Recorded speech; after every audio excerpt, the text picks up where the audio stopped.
gamers, and welcome to Dawntrail. Finally, we can talk about this beyond just the jobs and things. MSQ has begun and will be continuing relentlessly until it is finished.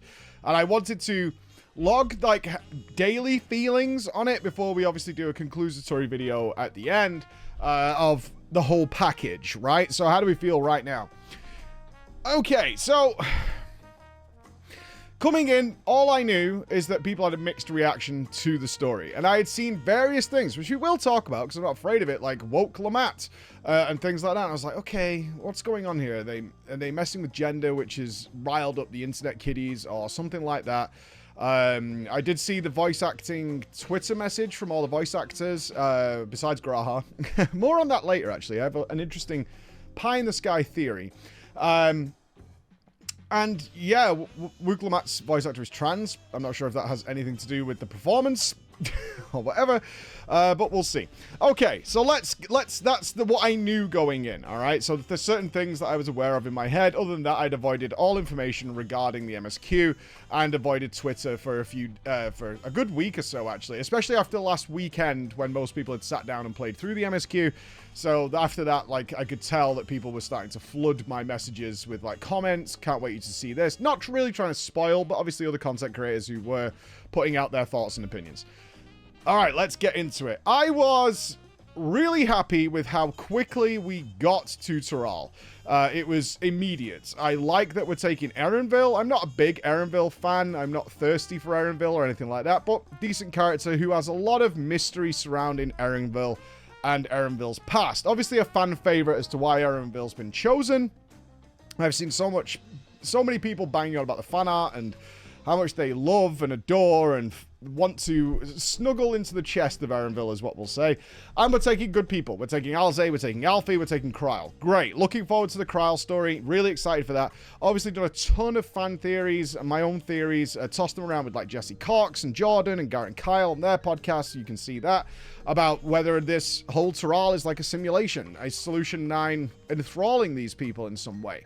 What is going on there with the... It's clearly a giant GPU that's in the shot, right? That's not something an artist would accidentally render.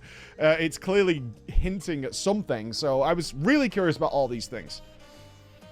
But that's not what's going to happen for the first 7 hours that I have played of Dawntrail. In fact, it's going to be world building. Now, a discussion came up over this during my stream. Is like, in that 7 hours... I killed 4 enemies that were low-level random enemies. That's it. Everything else was cutscene after cutscene after cutscene. Now, I will say I'm not breaking it up intentionally by doing fates or anything like that, or popping into the daily dungeon, which I could do to add some more combat flavor into it, so I'm just putting that out there. But the actual story itself has you attack enemies in one mission only in the first 7 hours, and that is just to kill 4 enemies that just spawn in the circles. You kill them, you move on. That's it. So it's entirely narratively driven. It's like watching a movie. Okay. And our purpose here is to bring Wooklamat specifically and the other promises into and give them context and give them feeling and give them stuff. So give the context of what we're going to be doing in Tuliyollal, because likely this is to be something going forward. Now, one thing I am bearing in mind here is that during the podcast with Jesse and Garrett and Kyle and Jordan, is that it was discussed that Yoshi P had a sit down with the content creators after the sort of daily media tour stuff to answer questions. And one of the things that Yoshi P said about the story is that Dawntrail, he said, look, I'm paraphrasing here because I wasn't there, but it's similar to this. Is A Realm Reborn, we didn't know where anything was going, and frankly, we were amazed we got the money in order to make Heaven's Ward. We had no, like, 10-year plan of where the Hydaelyn and Zodiac story was going. We just wanted to make a game and be amazed that we could make a follow-up expansion with Heaven's Ward and so on and so forth. So then we started to flesh it out a little bit more when the future seemed bright. But when we wrote a lot of the A Realm Reborn stuff, we had no context that we'd even make a further expansion to this game, because it was such a huge risk to remake Final Fantasy XIV. He said it's similar this time. It's like, we're going to be paying close attention, and we're going to use Dawntrail to lay a foundation that has many possible roads to walk down, But we're going to gauge fan reaction realistically on what they're actually picking up on, because we can guess, and as a content creator myself, this is something I know about, is like I can guess what I think the audience will be interested in, or something I write about, or something I'm interested in, and hope that the audience picks up on it and is along for the ride, but a lot of times they're not. They're like, I don't really care about this. Or it's too, certainly with me, it's like, this is too in the weeds, right? You talk about things that, like, I don't even really care about and I don't understand. Which is fine, because I love that stuff, but not everybody does. And so you're like, okay, well, we can lean away from that because, frankly, the audience doesn't care. I care, but like, the audience doesn't really care. So that's what he said about Dawntrail, is that we're going to be laying a foundation with many possible roads, and we'll just kind of see where people are vibing, what they're vibing with, what they're not vibing with. We hope they're going to go this way, but they might not. And so I expect to be fully blue-ballsed by this story in Dawntrail. So arriving in Tural was beautiful. A big thing that's happened to me over the last few days, since Dawntrail Early Access came out, was what about the graphics update? And I repeatedly said, because I see no reason to lie to my audience, because I'll forget and they'll catch me out, so what's the point? I couldn't tell. I generally couldn't tell. Often my brain is focused entirely on the details, like spell cooldowns, health bars, maneuvers, things like that. The graphical detail, and of course we mock the Lala chins, but it's an overall graphical update. I don't really see that stuff. And so when I was playing through the Viper and the Pictomancer and doing Bosnia and things like that, I was like, I can't really tell, if I'm being honest with you. And some people are like, how can you not tell? I was like, well, I don't G-pose, I don't take massive screenshots, I don't do any of that. That's not my gameplay, so I can't really tell. I can immediately tell in Tural. Like, clearly this has been built with the graphics update in mind. It was gorgeous. And running around Tuliyollal was fantastic. Certainly compared to what I got in the media tour, which was basically a barren wasteland. It was almost like post-apocalyptic. It looked like some sort of genetic virus had been released and killed all biological life, and all that was left was the buildings. Because I just had empty zones to run around. Even the zones I'd flown around during the media tour, which I then got to explore during the MSQ, were totally different because they had life in them, which was really great. So that was all wonderful, and you start to very quickly gauge what the feeling is. Now, let's talk about Wuklamat. Let's talk about that. So there's two. The way the story is set out is as if you guys have done it, hopefully, or you're here to follow along for the ride, which is fine too. And I'll be a little vague, but still you can come along. Is that very quickly you have to decide which zone you want to go in. And the whole story is that the main Dawn servant, the ruler of Tural, is stepping down because there are two-headed, I want to say Jamul? There's a lot of weird names that I'm still learning. The leader is stepping down and needs a replacement because they're old, and they have two heads. One of them is more the action-orientated head, and the other is the wise head, and it's the head of wisdom, which is sleeping more and more and more, and they don't feel they can rule anymore with the wisdom side of their personality just not being actively there anymore, which is a great old-school, down-to-earth approach. Like that. Very logical.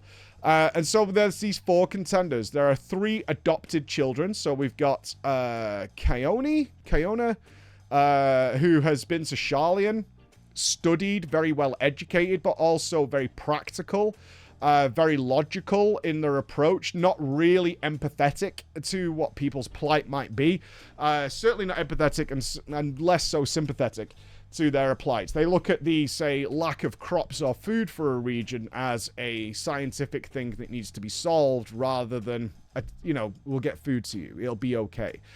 More like, well, when I'm in power, I could probably enact some sort of policy or something like that to help you out. That's their approach. And the people are like, oh, okay. I guess. Very practical. We've got Wuklamat. Oh, let's do Wuklamat last.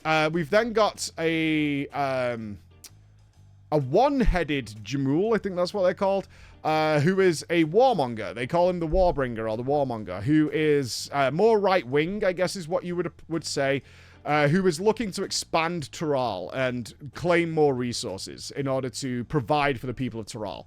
And wants to... there's a definite indication that this person probably wants to go to mainland Eorzea and probably take over that. So there's a certain implication of that. It's like, we have Tuliyollal, we're gonna conquer, essentially, and that comes relevant to their story later on. And then we have another two-headed Jamul, Again, if I'm saying that wrong, I apologize. Who is a sort of wild card who won a tournament, like a raffle, but a combat tournament, in order to take over. And this is the, like, antagonist. I have no doubt this is going to be a trial or a boss at some point, because he's a big, meaty dude who wants to, like, return to the old ways. One heads are too stupid. There's elements of racist there. Like, the two heads give them clear advantage in order to, you know, debate amongst themselves and make good decisions. And they win by just sheer force. They're just the force to be reckoned with, and they will do that. And then finally we have Wuklemat. Wuklemat wants to preserve the peace that Tural has been under since her father took over. Those are the 4 elements that we're dealing with here. Now, each of the zones that I've done so far, which is I've done 1 complete and another one that we're midway through, basically has you interact with one of the other 3. You take Wuklemat with you on the whole way because it's Wuklemat's story. And the zone has one of the other ones appear, and so you can get more fleshing out of their context, right? Of what's going on. So, where do we even go here? This is tough. This is tough. All right, let's go in order. So the first zone I chose was to meet the Pelu Pelu. The Pelu Pelu are the goblins of Tural, but they're fair goblins. They are greed-orientated, they are trade-orientated is what I would say, but they make a distinct point that they're not there to rip you off. They like fair trade, but they only really want to increase their wealth or magnitude or whatever, but it should be a fair trade. They're not out to scam you or anything like that. And immediately upon arriving there, they're running up to you to sell you. So there's sort of a weird, like, half foot in the water approach here. And this might only be relevant to some of you who have traveled to poorer countries from wherever you might live and have encountered this. So it would be an example of me traveling to somewhere like Egypt, where I've been a few times, where the second you sort of are in the populace, you were immediately bombarded by people trying to sell you things. And this will happen in a lot of countries, is a lot of people will just instantly spot you as a tourist, you've brought money to the country, and they will just approach you constantly trying to sell you things. And it's usually poor quality, cheap things that they just want to get some money out of you, right? So, just to get something. Now, they're kind of like that. But then they've like half toed in, half toed out. They're actually good people, though. They will do a fair trade, which is absolutely not the real approach that actually happens here. So it's like, okay, they're greedy, but in a fair way. All right, okay. I can kind of buy into that a little bit. And the storyline here is to find people who... your father has set you a test as to who will be the next Dawn Servant. It's to find the City of Gold. He found the City of Gold a long time ago, and now he wants you to go and find it. And only the real Dawn Servant will find the City of Gold. And therefore, in each of the zones, there will be some sort of challenge you need to meet. And in there is somebody who will challenge you. And in this case, it was the alpaca farm leader who wishes to challenge you in order to get a wild alpaca. It's a little flimsy, is what I will say. It's a little flimsy as to what you're doing. It's like, okay, taming a wild alpaca. Now, I'm not stupid, okay? I get the overall goal here that your father has set you is that you need to be aware of the people you're going to rule. You need to be understanding of their culture and their ways, because one thing they say a lot about Tural is that it's very culturally diverse. And therefore, you need to spend time with the people you're going to be ruling overall. That's very important. You need to understand their point of view, and you need to understand what's going on, which means the guy who just does things by brute force might win the challenge, which they do in the zone, but they're not connecting with the people. They're not, like, meeting them. Because the big part about Pelu Pelu Zone, I forget the name of it, is about trading. You're learning to do as they do. And we have this character, this young girl who's an orphan, who comes with you, who's learning to trade. But realistically, you're learning to do it. You're learning to understand how these people work. Is they want a fair trade. Find something, you can grow your wealth, which you do. Although there's some implication of you ripping off somebody who is like a fan of yours, a fan of Wuklemat, in order to gain an advantage. But ultimately, the point is that you trade for fair things, you add value by doing some bit of manual labor. So while you lost the challenge or came second, you connected and understood the people, which is obviously what's going on at Dawntrail, at least for now, is taking Wuklemat, who is, and I will say this, annoyingly naive. This is very reminiscent of early Stormblood Lease. Very reminiscent. And it, again, and I will say this now, makes no sense. And it's annoying. It is annoying because it didn't make sense with early Stormblood Lease. If you've ever seen my review of Stormblood, you'll know what I'm talking about, in that while Ida was actually Lease, Ida was still a Scion for a very long time and dealt with very tricky situations and should not be like, oh, people have it rough somewhere? Wow! Like, no, you've been a Scion for a really long time and dealt with crazy things. Just because you changed your name doesn't change the fact that you experienced those things. And we see that in the second zone, which is the the Hanu zone, where even though Wuklammat has been a part of this culture for a long time and raised by a father, yes, she's been away for a few years, but she's visited these people before. She doesn't even know how to say hello to them.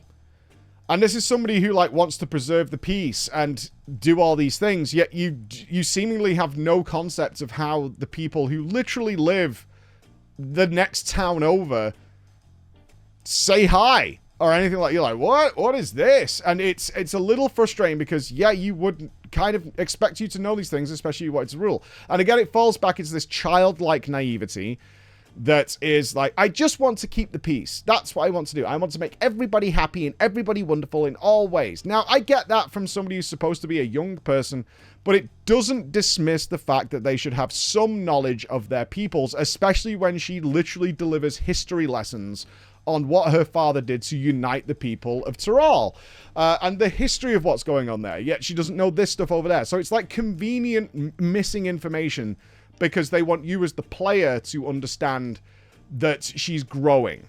But they've set her back a little too far, is what I would say. And it to me, it's like, I've only visited Newcastle, which is, you know, a good few hours away from where I live here in Manchester, a few times. Yet I understand a lot of the culturalisms that are going on there, because I've been there, and she's been there. She's like, oh, well, I only ever go for the party and the festival. You would think a lot of people are saying hello at the party and the festival, is all I'm saying, right? You think that would be a part of inviting all the continents to come to your massive festival.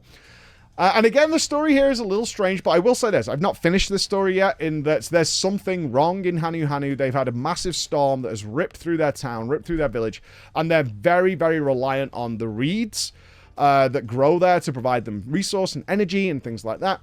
And they haven't had, the reeds are dying, and so they've not been able to get their sustenance up, so the people are all down and depressed, including the local wildlife. Now, this is an understandable concern. They've got no food, right? Essentially, they're starving and they're low energy, and they can't even muster up the strength to repair everything properly following the storm. And now the wildlife is suffering. That I understand. The solution, though, that Wuklammat has at least suggested for now is that we throw the festival party, because that'll cheer up the frogs. And that's where my brain went. I was like, so we're going to throw a party, which, sure, might motivate and give some strength to the Hanu. But that'll... And then they like... But because it's ether, like the focus of the boat, the festival boat, which is essentially, if you've not played it, the equivalent of, like, you know, the Chinese dragon that everyone goes in, as the symbol of the festival, is like a focal ether point, because it's been focused on and prayed to for so many years. It's now this focal ether point. And so if we do this and repair the boat and we throw the festival, then the ether will spread and return. So in a Final Fantasy sense, sure, I can accept it. It's fine. In a Final Fantasy sense, with Dynamis and all those kind of things, I get it. I was just like, from a gameplay perspective, okay. We're repairing a boat. We're checking the reeds. The frogs are sad. You know, stuff like that. And I guess that's where I'm at right now, is that there's nothing really interesting happening. I'm not bored, but I'm waiting for something to kind of happen. But it's going to be a while. And I brought up, I mentioned at the beginning, I've got some discussion points here, is that as it stands right now, I do want to talk about the Wuklammat thing, I can see why people don't like Wuklammat, certainly from the start. But if your issue is with the character, because the voice acting is more than fine, it's actually very good. If your issue is with the character and the direction, if the focus of calling this character Wuklammat is because the voice actor is trans, that's pretty despicable. That's what you're targeting there. Instead of like, Wuklammat fucking sucks, I hate this character. Like, I can't see, let me just say this, I can't see this insult happening, at least so far, with any of the other voice actors who are apparently not trans. Like, we wouldn't pick on Yustola for that reason. Like, you wouldn't pick on Estinian for whatever gender they happen to be. That's fucking really weird if that's the case, but it's not surprising, at least with some the way people behave on the internet. You know, I've been in this game for a long time, and I've seen all the things. So, from that perspective, I'm like, not surprised. It's just kind of sad. Criticizing the work, I don't think that has anything to do with what's between your legs. Frankly, I don't think that matters in one little bit. What do we think about Wuklemat as a character, then? Let's move on from that. A little frustratingly naive. The choice to have Wuklemat constantly be sort of feeble is a little too much for me, because I'm guessing, at least where the story's going right now, is we're along for this journey where Wuklemat will mature. But we didn't see that with Lise until she essentially got a rewrite in the Stormblood MSQ. Post-MSQ, I should say. We didn't see it until then. So I'm really hoping it's not going to take something like that for the writers to go, okay, people aren't liking the Wuklemat approach because we probably went too far with it. Having her consistently vomiting is like, it's gross, right? She never brushes her teeth from what I can tell. so she's got vomit breath. Through generally how long I've played with her so far, to fix this. Just have her vomiting, just like stood on the dock and being like, hey, Wuklemat, are you ready to go? Or she gets scared sometimes. But like, she's overcoming things. She went down into the valley on her own in order to overcome getting the alpaca, because the alpaca spat on her when she was a child and it was stinking. It's like, it's all very like 5-year-old issues. And as somebody who has a 10 and 8-year-old, that's what I see. These are the issues my kids had when they were toddlers. Like, my kids around that age were, like, scared of getting in the shower, right? Stuff like that. Which, at this age, at 10 and 8, my kids are well beyond being bothered by anything like that. It's like, oh, yeah, that was dumb. Or, like, being, like, intimidated by an alpaca. Certainly for somebody who should have the moxie to rule a kingdom, essentially, right? Like, this is not somebody who's like, yeah, but some people take a long time to go over things. I get it, sure. But this is somebody who wants to lead. We should be a little beyond that, and we should be familiar with some of the traditions that people have. So I'm hoping it doesn't take till like the post-MSQ for Wuklemat to reach the maturity level they're obviously building towards by encountering the rest of the cultures, being more understanding of how different people behave in different ways, although they're not bad people. We get it. So I'm hoping that happens. The intriguing elements. Let's move on from that. The intriguing elements of this story so far. One is the giants. We have this enormous bridge, enormous door. They constantly bring up that the giants once ruled this land. It is mentioned that Wuklemat's father did something involving the giants and met them. And they are sleeping on the mountain, and there is a giant in the trench of water on the coast of Tyrol. That stuff is really intriguing. The really intriguing element so far is, obviously, we've not seen Solution 9 yet. We have not seen the trolley town, which we know exists somewhere. Is Erenville, who has a different name. I forget what he's referred to as. It's like Erishmi or Eren something along those lines. Erenville has the deep mystery story. That's the intriguing part. Obviously, Wuklemat and Erenville were together since they were kids. I have to wonder if it's going to be in some way revealed or whatever that Erenville is maybe one of the adopted children, or there's a deeper relevance that Erenville has tried to leave behind, because Erenville points out, I changed my name when I went to Eorzea. I've left that life behind. Whether similar to actually what happened in the UK with Prince Harry, is kind of revoked that status. Like, I didn't want it. This isn't for me. I don't want to be really connected to this anymore. Yes, we're connected by blood in Prince Harry's case, but I don't want to be a royal anymore. I want to go and I want to detach myself from all those duties and responsibilities and separate myself from it. Whether Erenville did something along those lines, although you would expect Wuklemat to maybe hint at it in some way, but perhaps not, because of the childlike naivety. That childlike stance of like, oh, that's a secret. We don't say that secret. Okay. Kind of approach. But there's definitely a bit of... there's a shock on the father when it's Erenville, or he calls him Erenshmi or whatever it is, and goes, no, Erenville, and everyone's like, there's a lot more than meets the eye here. So I'm wondering if like the Dawntrail story as it feels right now, 7 hours in, the Dawntrail story is we're following Wukla along. It's her story, which means there's very little interference from the Scions, and this is my final sort of little weird crackpot theory, and I don't think there's any relevance to this, it's just something that popped into my head that might be worthy of discussion, is I'm wondering a little bit, based on what I've seen so far of the MSQ, which has very, very little dialogue from any of the main Scion characters, could be for one of two reasons. One, they don't need it. The Scions are along for the ride for the entire journey. Wukla can come and go. That's fine. The writers can do that, and the story can shift focus and pivot into different directions. That's totally fine. They've done that with many characters, right, who have just taken a back seat for a long time. Like, we just don't need them anymore. Hien, Lise, Gosetsu, they just wander off, and they'll come back whenever relevant, or not. Doesn't matter. But the Scions are going to be along for the ride, and also they've had, you know, literally years of character development, so we don't really need their involvement. It is very strange, though, that we visit these zones and we're like, Alfie, Alizé, I love Alizé, I love Kryl, I like Alfie. And we just like, okay, you guys stand over there, and we're going to go deal with the thing, and then we'll come back, and you guys are just stood in a field for the whole time. Like, that's a little odd, and that happens repeatedly. We bring them along, we ditch them. And I was like, why aren't we bringing them along? And I'm wondering a little bit. So one reason is the Scions don't need it, right? That's reason number one. The Scions don't need it. We know who they are. We know how they'll react. So this focus is on Wukla and exploring this world of Tural and understanding the cultures that are a part of it. Sure. Second part is, I kind of wonder a little bit if the voice actors themselves for these characters, after so many years and their portfolios rising and their work rising, has led to them being extraordinarily expensive to have on retainer for the size of script that FF14 usually demands of them.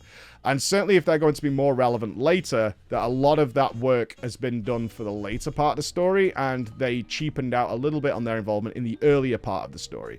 Because I don't know if you've ever seen, I don't know if Bex can bring up a picture of what a video game script looks like, but it's like Lord of the Rings times 4.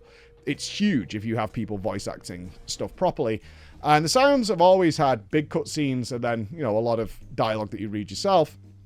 But this time around, they're definitely backseat. Certainly G'raha would be in that position a little bit. I would suspect G'raha is featured in a very popular TV show called Bridgerton now as an actor. So no doubt the value and cost of having them come in to do voice acting has risen. Certainly for a regular recurring role. Very different if you have a one-off, right? Like we had with Gaius. Is like a one-off main actor role. But the problem you have there is the same one we've had with Gaius, is getting that actor back is a really big cost for what is essentially a sidecaster. So we get Whirlit, where it's like, yeah, this is the story of that character, but the voice actor moves to the side. Again, I have no basis for that. It's just speculation at this point. But I'm wondering if having new voice actors come in, like Wukla and everybody else who's involved here and doing bit roles is just a considerable cost issue, because the practicalities of making games exist, and then we're going to have much more Scions later on. You guys probably already know the answer to this, because you will have played through the entire MSQ. But that's where I'm at right now. I'm along for the world building. It's a little lengthy. I understand that for video games. It's a little bit walking the line of the Hideo Kojima problem, which is Hideo Kojima always wants to tell a really long story, but some of the cutscenes, certainly, you know, Metal Gear Solid 4, for example, has cutscenes that are like 90 minutes long. That's a full-length movie. Like, Men in Black is like 90 minutes and gets a lot more done. A hell of a lot more done with proper storytelling and cinematography and things like that, and the real pacing of an act of a movie. We're 7 hours in. I've discovered some elements, but a lot of teasers, but it's also a video game that if it's done in a couple of hours is not going to make sense. So leeway is given here. It did do something similar in Endwalker, which people pointed out. It's like, Endwalker was kind of the same. However, Endwalker was wrapping up a lot of threads, which you came into Endwalker just on the edge of your seat. We're coming into Dawntrail fresh. It is a different experience. Despite the, like, you know, if you side-by-side objectively put the times next to each other of space between gameplay, let's say, they're probably pretty close, but the difference is how invested we were at Endwalker versus this, like, new, fresh experience. So they have to be a little careful with that, at least so far. So that's day one. How long have I talked for? Like, half an hour on day one. Will my opinions or shift? I don't know. Solution 9 is coming somewhere. I'm fine with the world building, so I guess check back in tomorrow, ladies and gentlemen, and I'll talk to you then. Bye, guys.